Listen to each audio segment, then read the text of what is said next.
ଗାଁର ଛୋଟ ଜଣେ ନାଁ ଥିଲା କାହ୍ନା। ତାଙ୍କ ପିତା ଜମି ଚାଷ କରୁଥିଲେ। ଘରେ ଅର୍ଥ ଅଭାବ ଲାଗି ଶିକ୍ଷା ବନ୍ଦ ହୋଇଯିବା ପର୍ଯ୍ୟନ୍ତ ଭୟ ଥିଲା। ତଥାପି କାହ୍ନାର ଏକ ବଡ଼ ସ୍ୱପ୍ନ ଥିଲା, ଏକ ଦିନ ସେ ଇଞ୍ଜିନିୟର ହେବ। ଗାଁରେ ବେଶୀ ଲୋକ କହୁଥିଲେ, ଗାଁର ଚାକୁଲା ଇଞ୍ଜିନିୟର। ହଁ, ହସାଇଲୁନି। କିନ୍ତୁ ତାଙ୍କ ଗୁରୁଜନ ଜଣେ କହିଥିଲେ, ଯଦି ତୁମେ ବିଶ୍ୱାସ କରିବା ବନ୍ଦ କରିବୁ ନାହିଁ, ଅସମ୍ଭବ କଥା ବି ସମ୍ଭବ ହୋଇପାରେ। ସେ ଜମିରେ କାମ କରି ରାତିରେ ଆଲୁଅ ତଳେ ପଡ଼ିଥିଲେ।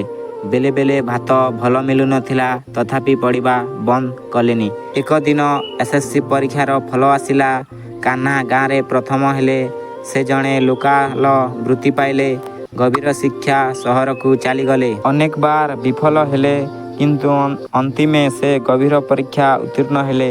ଆଜି ସେ ଜଣେ ଇଞ୍ଜିନିୟର ଏବଂ ଗାଁ ଜଣେ ଲୋକଙ୍କ ପ୍ରେରଣା ସ୍ରୋତ।